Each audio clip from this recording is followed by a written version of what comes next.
When the old empire faded, Britain discovered a quieter weapon. Writing rules everyone else eventually followed worldwide. Power no longer needed soldiers or ships when regulations could decide who traded, borrowed, invested, or simply participated. Compliance became the new passport, granting entry into global markets only if standards matched London's disciplined expectations carefully. And slowly, the world accepted those expectations, because refusing entry meant financial isolation few nations could tolerate for long. Banks once operated like private kingdoms, guided by custom, reputation, and informal agreements between gentlemen in tailored suits. But scandals, collapses, and political pressure forced structure, and structure demanded rules written clearly, enforceable across jurisdictions everywhere. Britain stepped forward with legal heritage, bureaucracy, and measured language, translating chaos into frameworks global finance could trust. Soon every major institution mirrored those frameworks, adapting their policies to sound reassuringly British in style and substance. Know Your Customer laws transformed banking desks into border checkpoints, verifying identities before money could move anywhere. Anti-money laundering rules required trails of documentation, forcing shadows into light, or at least towards accountability more often. Compliance officers became guardians of reputation, wielding influence once reserved for traders and executives in powerful corner offices. In London, the profession matured, earning respect, budgets, and authority within towering financial institutions overlooking the Thames. Sanctions reshaped geopolitics, turning law into weaponry deployed through spreadsheets, legal clauses, and international cooperation rather than guns. Britain learned to freeze assets, deny clearing access, and restrict trade, all while speaking the language of legality. Targets found themselves locked outside the system, not by soldiers, but by banks refusing transactions under regulation. Compliance became enforcement, and enforcement became policy, blurring the line between law and geopolitical strategy in silence. Corporations worldwide studied British legal precedent to avoid risk, shaping business structures before regulators ever stepped forward. Law firms translated legislation into templates, then exported those templates to Hong Kong, Dubai, Singapore, and New York. Thus, British compliance travelled faster than empire ever did, carried through contracts rather than warships or colonial offices. Wherever money flowed, British-style governance followed, embedding itself deeply inside financial arteries across continents without resistance. The genius of the compliance empire was its neutrality. Rules appeared technical rather than ideological or political always. Firms didn't argue morality, they assessed penalties, reputational harm, and access risk before deciding their strategic direction carefully. Thus ethics became operational discipline, measured in checklists, approvals, sign-offs, and risk appetite thresholds, reviewed by committees. Britain understood presentation matters. Power seems kinder when wrapped in policy language, rather than overt command. Auditors, consultants, and regulators formed a new ecosystem, each reinforcing the others through standards, reports, and recommendations. Entire careers emerged around documenting behavior, monitoring flows, and ensuring every box was ticked before decisions were executed. Compliance ceased being a department and became culture, shaping mindset and behavior across every level of finance worldwide. The empire returned, not on maps, but inside policies written in calm, carefully measured British sentences. Yet compliance also created tension, as businesses complained of cost, delay, and innovation slowed by constant monitoring pressure. Still they complied, because failure risked exclusion, fines, and reputational scars far more expensive than precautionary discipline. London balanced firmness with pragmatism, adjusting rules after crises while preserving credibility in the eyes of global investors. Thus the system evolved like a living organism, learning from shocks, yet rarely surrendering control of standards. Developing nations discovered joining global markets required adopting compliance frameworks that mirrored British expectations almost exactly. Banks refused relationships without them, investors demanded governance reform, and international institutions reinforced the same requirements consistently. Soon domestic laws everywhere echoed London's tone, from data retention to anti-bribery clauses and reporting obligations. Britain no longer dictated through empire.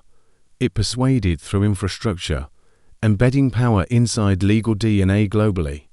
And so the compliance empire expanded, quietly, consistently, almost invisibly, shaping the behavior of governments, corporations, and banks. Its strength lay not in dominance, but in inevitability, the feeling that no alternative existed anymore realistically. Those who resisted found funding costlier, deals harder, partners nervous, and regulators increasingly attentive to every discrepancy. Participation required obedience, and obedience meant learning the language of British-style compliance fluently, line by practice line. Behind the comm language lay real consequence, entire fortunes, industries, and nations depending on continued access to financial networks. Compliance decided entry, pricing, risk perception, and legitimacy long before products launched or agreements reached polished boardroom tables. Thus rules became destiny, shaping winners and losers more subtly than taxes, armies, or elections ever could. And at the heart of this rule-written empire, London remained patient, organized, and endlessly influential still today. Compliance kept expanding as digital finance accelerated, demanding deeper identification, monitoring, and behavioral reporting across every institution worldwide. Algorithms searched transactions for patterns, replacing instinct with statistical suspicion refined constantly by machine learning and regulation together. Human judgment never vanished, but it now worked beside software that never forgot suspicious details at all. Thus surveillance fused with legality, wrapped in reassuring language about transparency, governance, stability, and investor confidence everywhere today. Risk culture evolved, replacing reckless speculation with documented processes that could be defended before regulators after any crisis. Boards demanded audit trails, committees, whistleblowing channels, and escalating review structures to prove responsibility had been exercised thoroughly. Compliance became both shield and theatre, protecting firms while signaling virtue to investors, courts, and governments worldwide constantly. And London remained the reference point, offering expertise, training, legal models, and steady reassurance during every regulatory transition. Sanction regimes intensified, transforming financial compliance into frontline diplomacy, capable of isolating entire economies almost overnight. Banks became enforcers, quietly refusing payments, freezing assets, and closing access when rules demanded immediate compliance globally.